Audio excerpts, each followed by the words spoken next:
جو نومبر کا 90 دنوں کا وقت بنتا ہے تقریباً 12 نومبر کا، وہ ہمیں نہیں لگتا کہ انتخابات اس میں ہوں گے، کیونکہ یہ بھی انہوں نے کہا کہ اسمبلی جو اپنی مدت سے پہلے ختم کر دی جائے گی، اور وہ ٹائم بنتا ہے تقریباً 8 اگست کا یا 9 اگست کا، جس میں کہ 48 گھنٹے میں پھر صدر پاکستان جو ہے وہ اس کو نوٹیفائی کرتے ہیں۔ تو میرے خیال ہے 9 اگست کو اگر یہ گورنمنٹ جاتی ہے تو پھر اس کے بعد جو ہے وہ پھر تو انتخابات 12 نومبر کو ڈیو ہوتے ہیں، جس کے کہ اب جو نوٹیفیکیشن کی بات ہو رہی ہے، اور میں یہ بھی آپ کو عادل بتاؤں کہ یہ بڑی دلچسپ بات ہے، کیونکہ اس پروگرام کے فوراً بعد جو ہے مختلف سیاسی رہنماؤں کی مجھے کالز بھی آئیں اس معاملے کے اوپر، جو کہ کنسرن تھے کہ اس کا مطلب یہ ہے کہ نئی مردم شماری کے مطابق اگر دیکھا جائے تو انتخابات جو ہے وہ ڈیلے ہو سکتے ہیں۔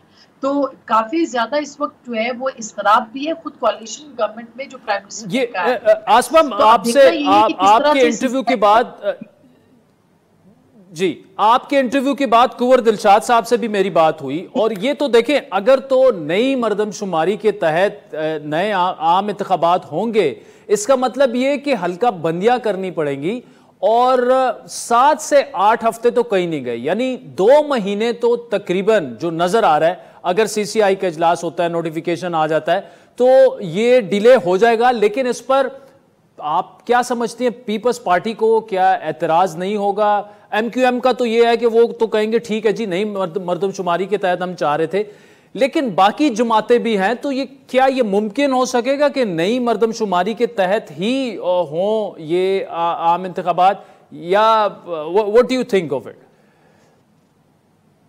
میرا خیال ہے کہ بہت ہی کلیئرٹی کے ساتھ ہے، پیپلز پارٹی تو پہلے دن سے اس پہ معترض ہے، وہ تو 60 دن یا اور اگر ڈی لیمیٹیشن، جیسا کہ آپ کو خود پتا ہے کہ یہ بہت ہی متنازع کام ہوتا ہے، اس میں صرف ڈی لیمیٹیشن نہیں ہوتی، اس کے بعد آپ نے ہیئرنگ کرنی ہوتی ہے، بہت سارے لوگوں کے تنازعات آتے ہیں، اس کے اندر ڈیلے ہو سکتا ہے، اور election commission on the record یہ بات کر چکا ہے کہ اگر نئی مردم شماری ہوتی ہے تو اس کے نتائج کے بعد جو ہے ہمیں حلقہ بندیاں کرنی ہے، اور اس کے اوپر ان کو پھر سارے اعتراضات دور کرنے پڑیں گے، ورنہ جو شفاف الیکشن ہے یا جو الیکشن کی شفافیت ہے اس کے اوپر اعتراضات ہوں گے، اس کے اوپر سوالات اٹھیں گے۔ اور اگر آپ نے سنا ہو پرائم منسٹر بار بار یہ کہتے رہے کہ یہ جو نئے الیکشن کرانا ہے یہ صرف اور صرف الیکشن کمیشن کی ذمہ داری ہے، یعنی وہ اپنی مدت پوری کر کے چلے جائیں گے، لیکن الیکشن کمیشن جو ہے وہ اس کو منعقد کرائے گا انتخابات کو، یہ ان کی ذمہ داری ہوگی۔ تو کلیئرلی نظر آتا ہے کہ ظاہر ہے کہ حکومت یہ چاہتی ہے کہ اگر وہ جاتی ہے اور اس کے بعد الیکشن کمیشن جو ہے اس کو 90 دن کے اندر انتخابات کروانے ہیں، جو کہ سرے 10 ممکن نظر نہیں آتا، تو اس کا مطلب یہی ہے کہ انتخابات جو ہے وہ تاخیر کا شکار ہو سکتے ہیں۔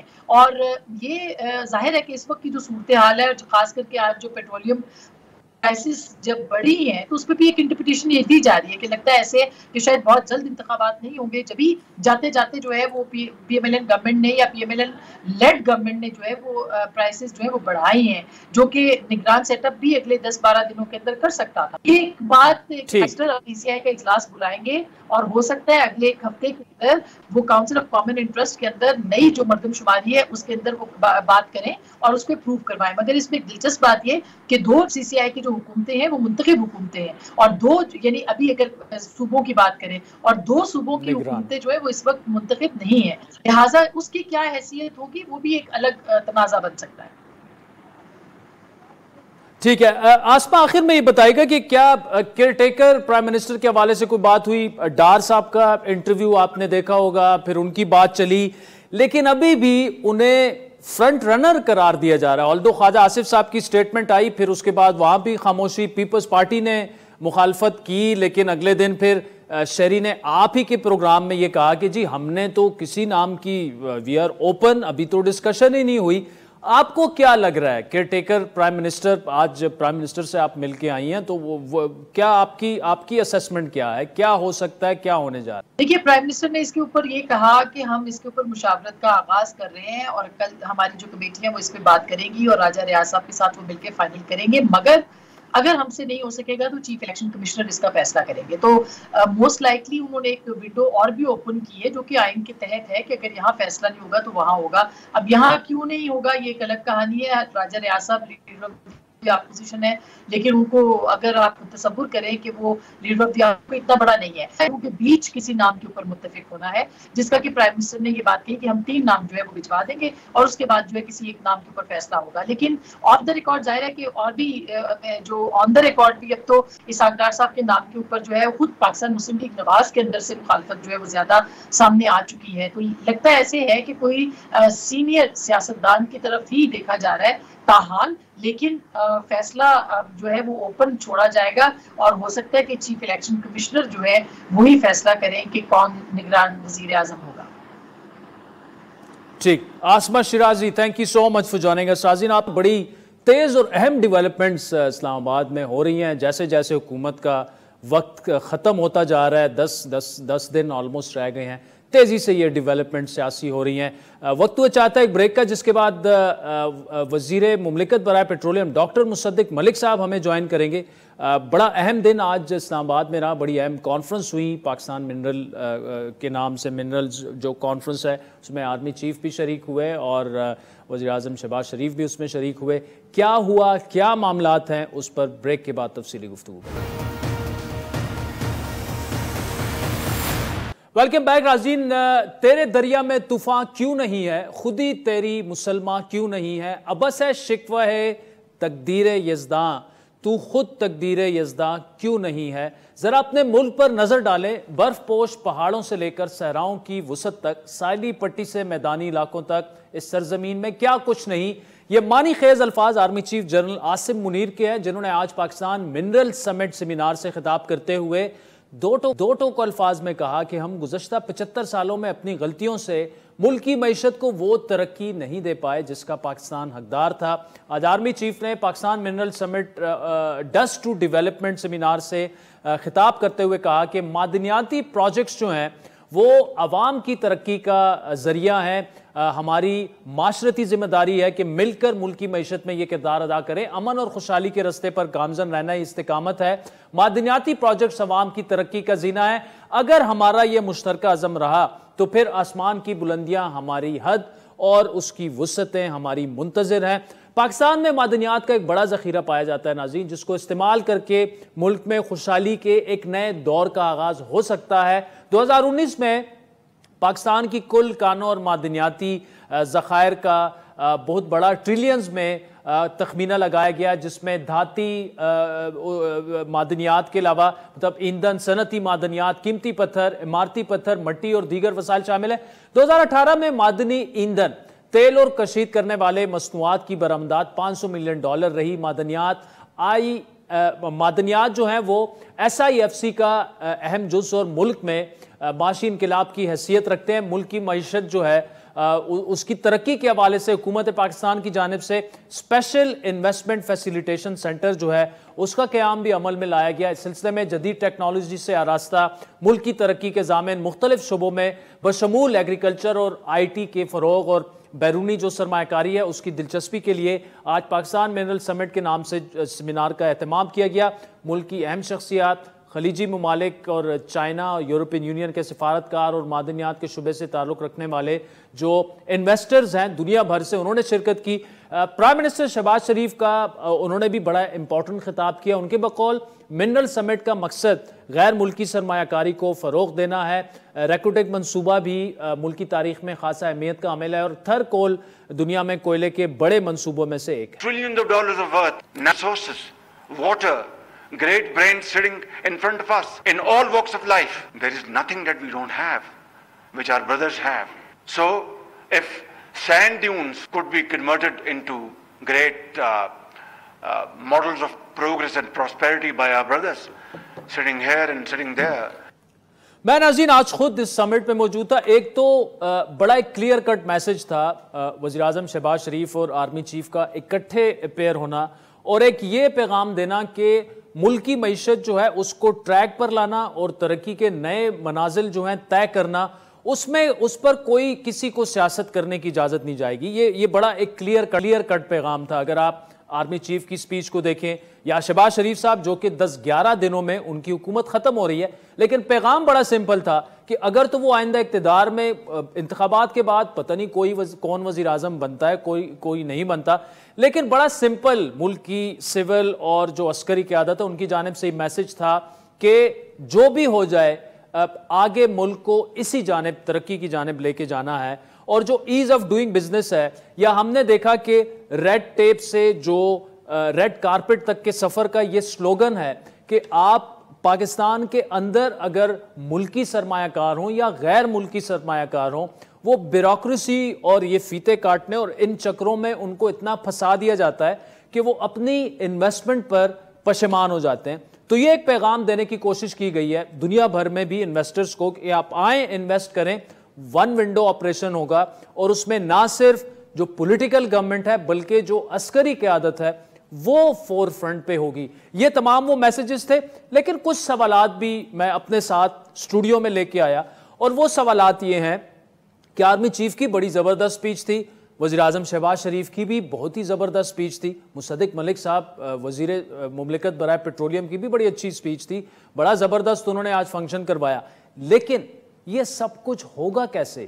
یعنی یہ تقاریر اور یہ ساری چیزیں تو ہیں اس لیول پر نہیں اتنی تفصیل سے نہیں، لیکن اس سے پہلے بھی ہم سن چکے ہیں، لیکن پریکٹیکلی کیسے یہ چیز پاسبل ہو سکے گی؟ یہ ساری باتیں بڑی اچھی ہیں، ہم ان کی تعریفیں بھی کر رہے ہیں، لیکن پریکٹیکلی اس میں بڑی دشواریاں ہیں. بیوروکریسی اس میں بار بار روڑے اٹکائے گی، کسی اور کی گورنمنٹ آ جائے گی تو کیا یہ پالیسی وہ اٹھا کے باہر پھینک دیں گے؟ فار ایگزامپل کل کو تحریک انصاف اقتدار میں آتی ہے تو وہ کیا یہ چیز آگے بڑھائے گی؟ یہی جو پالیسی، اور یہ ملک کی ریاست کی پالیسی ہے، نہ یہ فوج کی پالیسی ہے، نہ یہ حکومت وقت کی پالیسی ہے. کیا ہوگا؟ یہ سارے سوالات میرے ذہن میں ہیں اور اس کا جواب ہم لیں گے. وزیر مملکت برائے پیٹرولیم ڈاکٹر مصدق ملک صاحب ساتھ موجود ہیں. ڈاکٹر صاحب thank you so much for joining us. Pakistan mineral summit dust to development, I must say کہ واٹ این امپریسو شو. میں نے بھی پورا دن وہاں پہ گزارا، لیکن میں ساتھ میں کچھ سوالات بھی لے کے آیا ہوں، اینڈ تھینک یو کہ آپ اپنی مصروفیات میں سے آپ نے پھر بھی ہمیں ٹائم دے دیا. سوال بڑا سمپل سا ہے کہ پیپرز پہ ساری چیزیں بڑی اچھی لگتی ہیں، آپ نے بڑی اچھی سپیچ کی، پرائم منسٹر صاحب نے، چیف آف آرمی سٹاف نے، لیکن کیا یہ تقریریں ہم پہلے بھی پاکستان میں نہیں سنتے آئے ہیں؟ What's different this time around? Especially آپ ایک ایسے ٹائم میں اس سوال کا جواب مجھے دے رہے ہیں جب 11 دن میں آپ سب گھر جا رہے ہیں حکومت چھوڑ کے.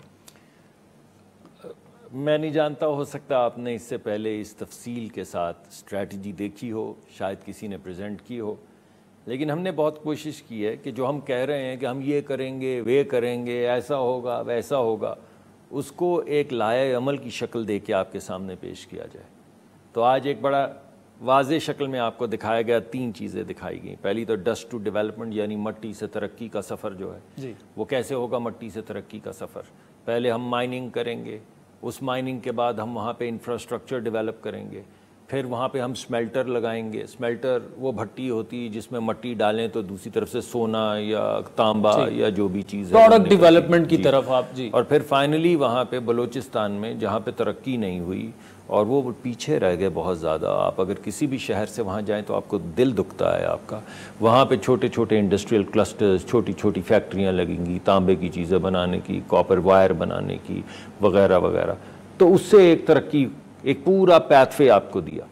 دوسرا آپ کو کہا کہ یہ ہوگا کیسے، اس کے لیے رولز آپ کو اجازت دیں گے. تو دوسری ہماری تھیم آپ نے ایک کا تو بتا دیا، red tape to red carpet. نہیں جی، اس سے پہلے تھی ہارمونائز اینڈ ہیومنائز. ہمارے جتنے بھی ریگولیشن ہیں نہ ان کا کوئی ہارمونائزڈ ہے، یعنی جو ہمارے ڈسٹرکٹ ہیں ان کا ایک اور قانون ہے، ہمارے صوبوں کا ایک اور قانون ہے، وفاق کے اپنے قوانین ہیں، حساس اداروں کے اپنے رولز ریگولیشنز ہیں.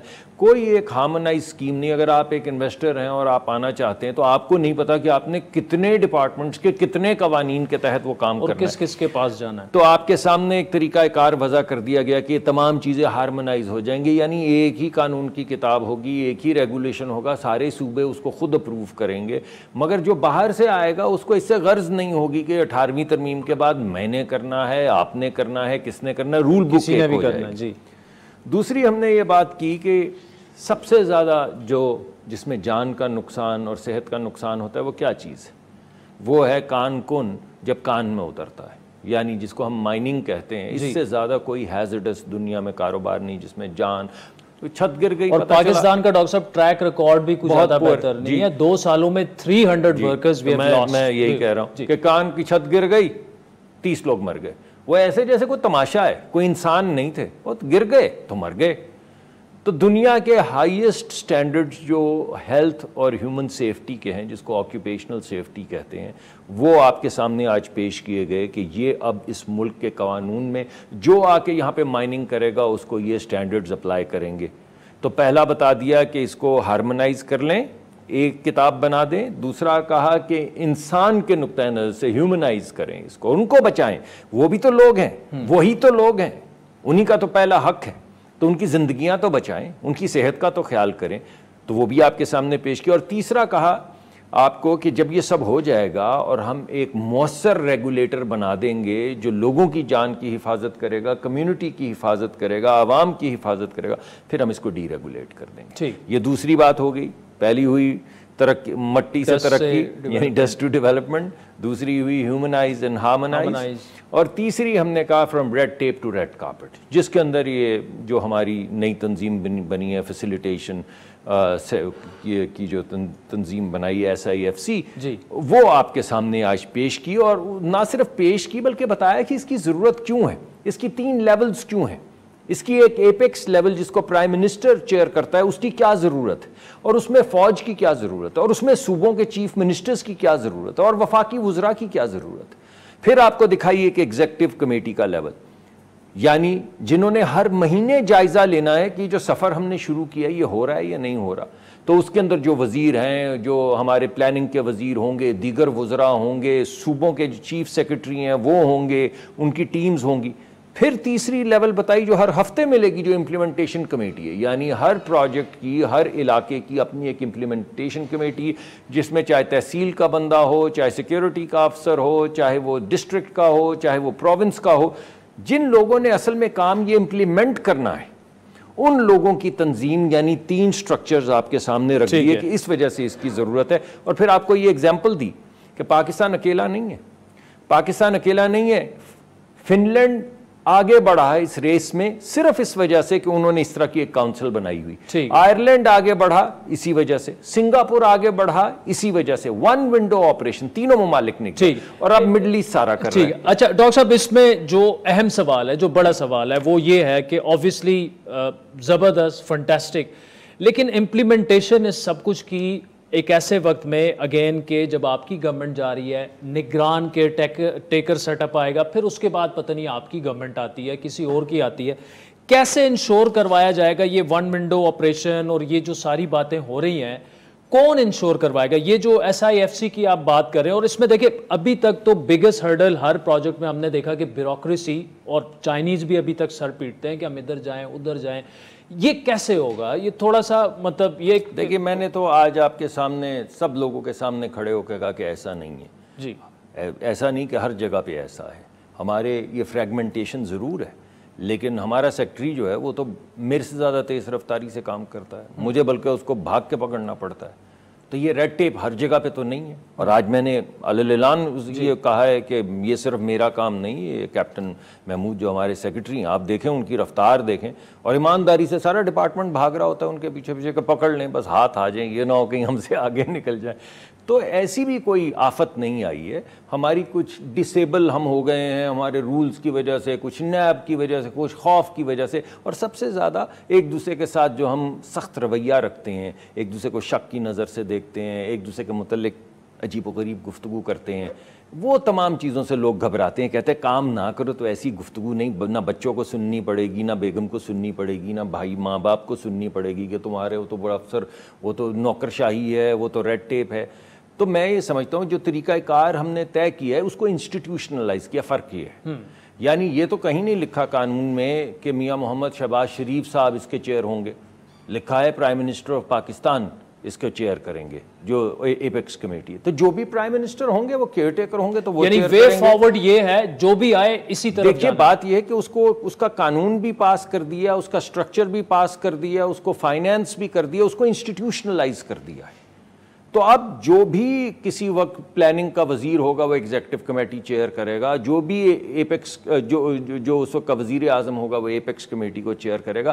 تو یہ انسٹیٹیوشنل طریقہ کار جو ہے یہ ثواب دید پیتے نہیں کہ میری ایک ایڈوائزری کمیٹی ہے, مجھے ایک صاحب پسند تھے میں ان کو لے آیا, پھر مجھے پسند نہیں آئے, پتہ چلا کہ وہ کسی مائنورٹی سے تعلق رکھتے ہیں تو گالم گلوچ کر کے انہیں نکال. اس طرح کی کوئی چیز نہیں ہے. ایک انسٹیٹیوشنل فریم ورک ہے جس سے لوگوں کو بھی, اور آج آپ نے انویسٹرز دیکھا 30 ممالک سے انویسٹرز آئے ہوئے تھے, رائٹ, اگر آپ وہاں پریزنٹ تھے 30 ممالک سے, دنیا کے لیڈنگ لزارڈ اور یہ تمام جو بینکس ہیں وہ سب آئے ہوئے تھے, دنیا کے لیڈنگ کارپوریٹ لائرز وہاں پر آئے ہوئے تھے جنہوں نے اپنا پینل رن کیا اور پاکستان کو بتایا کہ بین الاقوامی سطح پہ اگر انویسٹمنٹ کرنی ہو تو کیا اس کی ریکوائرمنٹس ہے, کیسا ہونا چاہیے, آپ کو کیا کرنا چاہیے, کن کن. تو یہ تمام گفتگو جو ہوئی اس سے پہلے یہ تمام انویسٹمنٹ بینکرز اور یہ تمام کارپوریٹ لائرز اور اسٹریٹجسٹ کیوں نہیں آئے؟ دنیا کی بڑی جو 3-4 سب سے بڑی جو مائننگ کمپنیز ہے سب کے سینئر افسران, کچھ سی ای اوز اور کچھ سینئر ترین افسران آئے ہوئے تھے, ٹنٹو کے, وہ جو بھی مختلف کمپنیوں کے, تو وہ کیوں آئے تھے پہلی ماہ, کیوں آئے ہیں بھائی, پہلے کیوں نہیں آئے, ٹھیک, اور اب کیوں آئے ہیں؟ اس کی وجہ یہ ہے کہ قوانین کے ذریعے, ہماری لائحہ عمل یا اسٹریٹجی کے ذریعے, ہمارے ڈیٹیلڈ, آپ نے تو آدھا دیکھا, ابھی آپ نے امپلیمنٹیشن پلان تو دیکھا ہی نہیں کہ یہ امپلیمنٹ کرنے میں کس کا کیا رول ہوگا, کیا ٹائم لائن ہے. اچھا, اس پہ مزید بات کرتے ہیں ڈاکٹر صاحب, ایک بریک لینی ہے کچھ سی, پھر ڈاکٹر مصدق ملک صاحب سے یہ اہم گفتگو جاری رکھتے ہیں. ویلکم بیک ناظرین. وزیر مملکت برائے پیٹرولیم ڈاکٹر مصدق ملک صاحب ہمارے ساتھ موجود ہیں. ڈاکٹر صاحب, آج بھی آپ نے 6 ٹریلین کی بات کی, 6 ٹریلین ڈالرز معدنی ذخائر پاکستان کے پاس موجود ہیں جو ٹیپ ان کرنے ہیں, اور یہ پورا سارا. اس سے پہلے آپ نے پریس کانفرنس کی, آپ نے کہا کہ جی یو ایس کے پاس ایپل ہے اور گوگل ہے اور امیزون ہے, بڑی آپ کا مذاق اڑایا گیا, میمز بھی آپ کی بنی. Here is your chance. $6 trillion is a lot of money. جب ہم $2 billion جو ہیں اس کے پیچھے IMF نے ہم سے ناک رگڑوا دیا, کہاں ہیں یہ 6 ٹریلین؟ اب آپ کی باری ہے, ذرا بتائیں ہمیں. حیرت نہیں ہوتی آپ کو کہ اگر یہ ذخائر ہمارے پاس ہیں اور ہم نے اگر ان کو ایکسپلور نہیں کیا تو آپ کو حیرت, میرا تو بہت انتہائی حیرت, اس لیے تو یہ سوال کیا, میرا تو بہت دل دکھا ہے. میں آپ کو ایک ایگزامپل دے دیتا ہوں, پھر آپ کو ایک بتا دوں گا اس کا سورس کیا ہے. ایگزامپل میں آپ کو دے دیتا ہوں کہ یہ 2013 کے بعد سے شروع ہوا کام اس پہ جو ہمارے وہ کوئلے کی کان ہے سندھ میں, کیا نام ہے, تھرکول, مگر وہ تو صدیوں سے ہے وہاں. تو یہ کیا 2013-14 میں صرف پتہ چلا, یا اس پہ کام اسی زمانے میں شروع ہوا, تو پہلے کیوں نہیں ہوا؟ آپ کو حیرت نہیں ہوتی کہ صدیوں سے ایک چیز ہے, کوئلے کی کان بننے میں کئی صدیاں, ملینیا لگ جاتے ہیں کہ کاربن ڈکے ہو ایک خاص فارم کے اندر, پھر وہ کوئلہ بنے یا ہیرا بنے یا جو بھی بنے, یا تیل بن جائے یا گیس کی شکل میں نیچے جا کے ٹریپ ہو جائے. تو یہ سب کچھ تو تھا نا, تو یہ سب کچھ اگر تھا تو پہلے کیوں نہیں ہوا؟ چلیے اس کو چھوڑیے, ایک اور بات کرتے ہیں. ابھی ہم 12 مہینے میں آئے ہیں, 12 مہینے میں ہم نے 138 MMCFD گیس اضافی ڈالی ہے. اس سے پہلے کب سے ہماری تقریباً 4 سے 9% ڈپلیشن ہو رہی تھی ایئر آن ایئر, کسی سال 4, کسی سال 5, بلکہ بتایا گیا 4-5 سالوں میں گیس ختم ہو جانی ہے پاکستان کی. اب ہم نے وہ ڈپلیشن ریٹ 4-5-6 سے گھٹا کے 1% کی ڈپلیشن کر دیا ہے, اور ابھی 138 MMCFD گیس جس کی مالیت جو ہے, اگر آپ کو LNG یہ آپ نہ نکالیں تو LNG نکالیں منگوائیں تو اس کی قیمت ہے $570 ملین. تو $570 ملین کی گیس جو ابھی انجیکٹ کی گئی ہے پچھلے 5-10 سالوں میں نہیں کی جا سکتی تھی. اور ابھی جو ہم نے پلان کیا اگلے 6 مہینے کے لیے 532 MMCFD گیس اضافی ہے جو سسٹم میں آ رہی, جس کی نشاندہی ہوگی. ڈیولپمنٹ پروگرام شروع ہو گئے ہیں, اگلے 6 مہینے کے اندر گیس آ جائے گی پائپ میں, اور وہ $500 ملین کی. تو یہ پہلے نہیں ہو سکتی تھی. چلیں اس کو بھی چھوڑ دیجئے. صندوق تو نکل آیا تھا نا, اگرچہ صندوق کی کان جو ہے وہ تو کبھی صدیوں سے ہی بنی ہوگی, لیکن صندوق کے بعد یہ جو ہمارے ساتھ اس کی مائننگ کے ایریاز ہیں, پروون ریزرو ہے, وہاں سے کاپر اور گولڈ نکل آئے گا, نہیں نکل رہا ہے.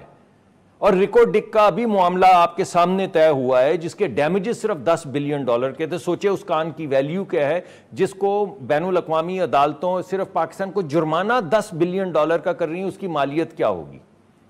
تو آپ سوچئے اس کے ارد گرد کی جو مائنز ہیں وہ پہلے نہیں کسی کے گمان میں آیا کہ گورنمنٹ کو آرگیومنٹس ڈاکٹر صاحب اچھے ہیں لیکن میں آپ کو بتا دیتا ہوں 6 ٹریلین ڈالرز اس کا سورس کیا ہے؟ اور ہماری جیولوجیکل سروے کی رپورٹ ہے، یہ 2014 15 16 کے اندر رپورٹ آئی تھی، اس کے اندر بڑی کلیئرلی ڈیمارکیٹ دیکھیں پاکستان میں 2-3 بلین ڈالر کا تو صرف کوئلہ ہے، ٹریلین کا تو صرف کوئلہ ہے، باقی چھوڑ دے سونا اور لتھیم اور نکل اور آئرن، صرف جو کوئلہ ہمارے پاس موجود ہے وہ کم از کم، میرے پاس ایگزیکٹ نمبر نہیں موجود، مگر 2 سے 3 ٹریلین ڈالر کے تو ہمارے پاس صرف کوئلے کے ذخائر ہیں، اور ابھی آپ کے سامنے یہ 10 12 15 بلین کی ایک ہے، لیکن اگر کسی نے دیکھنا ہے تو بڑی کلیئرلی وہ ڈی مارک ہوئی ہیں وہ تمام مائنز جن کا کیا پوٹینشیل ہے جیولوجیکل سروے کی بنیاد پہ۔ نا آبویسلی یہ ہے ایکسپلوریشن کہ جب اب کھدائی کریں گے اس کے ایکچول ریزروز باہر نکلیں گے، ان کو کوانٹیفائی کیا جائے گا، ان کی ویلیویشن کی جائے گی،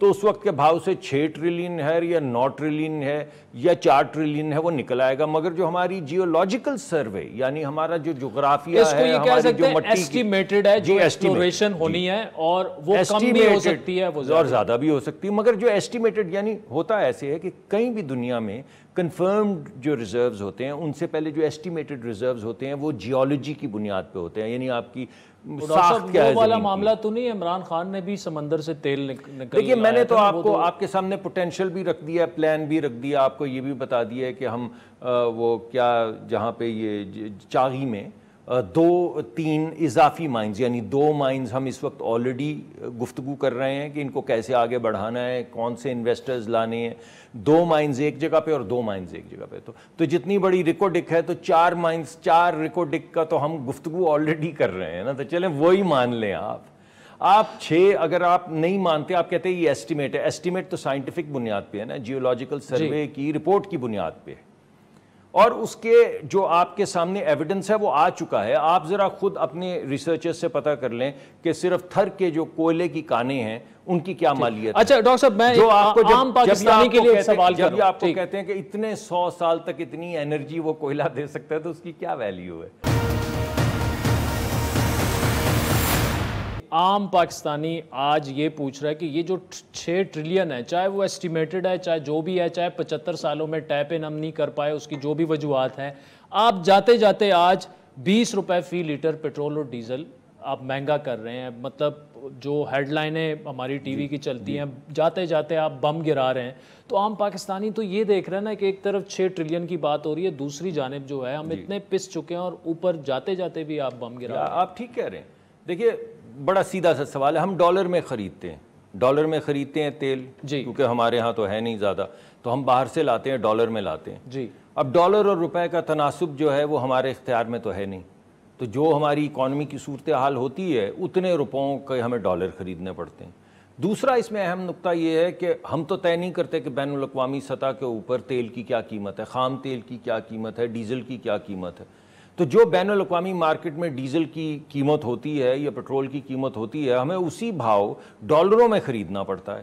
جب ہم یہاں پہ لا کے بیچتے ہیں تو جب آپ پیٹرول پمپ پہ جاتے تو ڈالر تو نہیں دیتے نا بھائی، روپے دیتے ہیں نا، لیکن اس کی پولیٹیکل کاسٹ پہ وہ ٹھیک ہے، پولیٹیکل کاسٹ دیکھیں، آپ الیکشن میں جا رہے ہیں 20 روپے پیٹرول ڈیزل مہنگا کر کے اور آپ جیتنے کی بات ٹھیک، ایک اور بھی تو آپشن تھی کہ وہ کام کر جائیں جو عمران خان صاحب نے کیا تھا کہ $20 کی سبسڈی دے جائیں، ہمیں کیا ہے بھائی، ہم تو جا رہے ہیں تو سبسڈی دے جاتے ہیں، جو آئے گی حکومت پس جائے گی، اس کا IMF پروگرام بھی جائے گا، وہ روتی رہے گی کہ پچھلی حکومت مار گئی، اور آپ پھر ہمیں بلائیں گے کہ ڈاکٹر صاحب آپ یہ جاتے جاتے کیا کر گئے۔ اب یہ دونوں سوال تو نہیں آپ پوچھ سکتے نا، یا تو we do the right thing اور we do the political gains. Khan صاحب نے یہ فیصلہ کیا کہ ملک برباد ہو جائے، بینکرپٹ ہو جائے، میں یہ سبسڈی اناؤنس کر کے چلا جاتا ہوں، تو کیا آپ کا جو سوال ہے اس میں جواب یہ مضمر ہے کہ ہمیں بھی سبسڈی اس طرح کی دے کے بس پتلی گلی سے نکل جانا چاہیے؟ تو اگر آپ یہ نہیں کہہ رہے تو آپ بھی یہی کہہ رہے ہیں کہ رسپانسبل چیز کریں، اس کی پولیٹیکل قیمت ہے تو دیں، اگر آپ حکومت میں تو وہی کیا ہے بھائی۔ تو آپ ابھی یہ اس سے کہہ رہے پہلے ہیں بھی جو کہ فیصلے کیے یہ جو آج قیمتیں زیادہ ہوئی ہیں اٹس ٹو ڈو ود صرف دو چیزیں انٹرنیشنل مارکیٹ میں بین الاقوامی مارکیٹ میں تیل کی قیمت اور روپیہ اور ڈالر کا تناسب، اس کے علاوہ کوئی چیز. لیکن ڈار صاحب تو کہہ رہے ہیں ڈالر کی ایکچوئل ویلیو 244 ہے. ہو جائے گی انشاءاللہ، تو پھر تیل سستا ہوتا جائے گا. تو 10 دنوں میں آپ جا رہے ہیں، اس کے بعد ہوگی پھر اس کا مطلب؟ دیکھیے کبھی بھی ہو، بات تو یہ ہے کہ وہ ایک پروفیسر تھا نا، تو وہ لکھ رہا تھا، اس کے ہاتھ سے چاک گر گیا، تو اس نے کہا ڈیم گریوٹی. پھر وہ جھکا، اس نے چاک اٹھایا، کلاس کی طرف دیکھا، اور پھر اس نے کہا but you know what, gravity doesn't care, every time you would let go of the chalk it shall fall. تو بھائی ہم کام کر رہے ہیں، محنت کر رہے ہیں، لگن سے کر رہے ہیں. آج آپ نے اس کا دیکھ بھی لیا کہ ہم کیا کر رہے ہیں، اس کے پلانز بھی دیکھ لیا آپ نے. اب اس راستے پہ چلتے چلتے انشاءاللہ آہستہ آہستہ ترقی تو آئے گی، مگر راستے میں اگر مشکل فیصلے کرنے ہیں تو ایک ہی چیز ہو سکتی ہے، یا تو نہیں کریں اور دھوکہ دے کر نکل لیں، اور یا اس کی سیاسی قیمت ادا کریں. تو ہم نے فیصلہ کیا تھا جب یہ حکومت لی تھی کہ سیاسی قیمت تو دینی ہوگی. ڈاکٹر صاحب نکلتے ہوئے جاتے ہوئے ایک دو چھوٹے سے پولیٹیکل سوالات. ایک تو پرائم منسٹر صاحب کی آج جو سپیچ تھی اس میں آخر میں انہوں نے نیب کا ذکر کہ وکٹمائزیشن اور فلاں اس پر تھوڑی سی، کیونکہ میں وہاں پہ موجود تھا، کچھ آڈینس میں کچھ خیال یہ تھا کہ یہ it was not the appropriate forum, ان کو نہیں کرنی چاہیے تھی. مجھے نہیں معلوم جی، میں سمجھتا ہوں کہ ہمارے اگر جو ریڈ ٹیپ کی بات ہو اور نیب کی بات نہ ہو تو پھر کیا بات ہو. آپ کے خیال میں آپ نے ماشاءاللہ اہل قلم ہیں، اہل دانش ہیں، لوگوں سے ملتے ہیں، بیوروکریٹس سے بھی ملتے ہیں، سیاست، تو کیا ہے لوگ کام کیوں نہیں کرتے؟ نیب کے خوف سے کبھی کہ پکڑے مان لیں کہ نیب کے خوف کا مطلب صرف یہ ہے کہ محلے میں آپ کی بے عزتی ہو جائے گی، لوگ آپ کی بچیوں کے اوپر، بچوں کے اوپر، جس طرح خان صاحب کہتے تھے ان کے بچوں سے یہ نہ کرو، ان کے بچوں کو سے رشتے نہ کرو، ان کو سکولوں میں نہ جانے دو. تو کیوں بچوں کو لوگ اپنے جھونکیں گے اس آگ میں؟ اس وجہ سے لوگ کہتے ہیں رہنے دو یار، یعنی فائدہ عوام کا ہے، نقصان میرے بچوں کا ہے، تو بھاڑ میں جائے. تو نہیں کرتے فیصلے. تو اب ان کو انکریج کیا جا رہا ہے کہ آپ گڈ فیتھ میں اچھے فیصلے کریں، کچھ نہیں ہوتا، کوئی عذاب نہیں ہے. صرف چوری کریں گے تو پکڑے جائیں گے. اگر چوری ثابت ہو جاتی ہے، اگر آپ کہیں سے کرپشن کر رہے ہیں، کسی سے رشوت لے رہے ہیں تو پکڑے جائیں گے.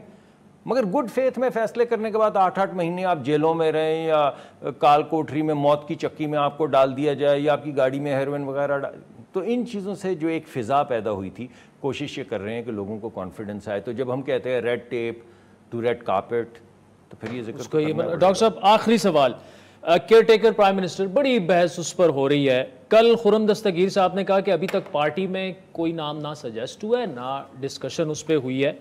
آپ نے آج بھی پرائم منسٹر صاحب کے ساتھ بڑا وقت گزارا. What's going on? کب تک؟ میرے خیال میں ابھی فیصلہ نہیں ہوا. ہو جائے گا 2-4 دن میں، ہو جائے گا 2-4 دن میں. جی ابھی نہیں. کچھ نام سجیسٹ ہوئے ہیں؟ نہیں، ایمانداری کی بات ہے، آپ کو بھی نہیں پتا اور مجھے بھی نہیں پتا. درمیان میں چہمگوئیاں ہوتی ہیں، ہم بھی مان جاتے ہیں، آپ بھی مان جاتے ہیں، پھر پتہ چلتا ہے سب چہمگوئیاں تھیں. ٹھیک، ابھی چہمگوئیاں ہیں. آپ کے خیال میں کسی سیاستدان کو ہونا چاہیے یا ٹیکنوکریٹ کو؟ دیکھیے یہ اس سے کچھ فرق نہیں پڑتا. وہ میرے خیال میں جتوئی صاحب تھے شاید پہلے کیئر ٹیکر پرائم منسٹر، وہ تو سیاستدان تھے. اس کے بعد غالباً مزاری صاحب تھے جو کیئر ٹیکر بنے، وہ بھی سیاستدان تھے. اس کے بعد 2-3 ٹیکنوکریٹ، معین قریشی صاحب آئے، شوکت عزیز صاحب آئے، وہ نہیں تھے. لیکن جو اعتراضات اٹھائے گئے سیاستدانوں پہ، وہی اعتراضات اٹھائے گئے وہ جو ٹیکنیکل لوگ تھے. تو فرق تو کچھ آیا نہیں ہے. تو 6 of one half a dozen of the other. اصل تو بات یہ ہے کہ آپ نے ایک فریم ورک لے کر، ویسے بھی اب تو بہت سی ڈیبیٹ یہ بھی چل گئی ہے کہ کیئر ٹیکر کی ضرورت بھی ہے یا نہیں. ڈاکٹر مصدق ملک صاحب، thank you so much for joining us. ناظرین، آج کے پروگرام پر آپ کے فیڈ بیک کے منتظر رہیں گے. ہمارا ٹویٹر ہینڈل ہے @عادل شاہ زیب. اجازت دیجیے، خدا حافظ.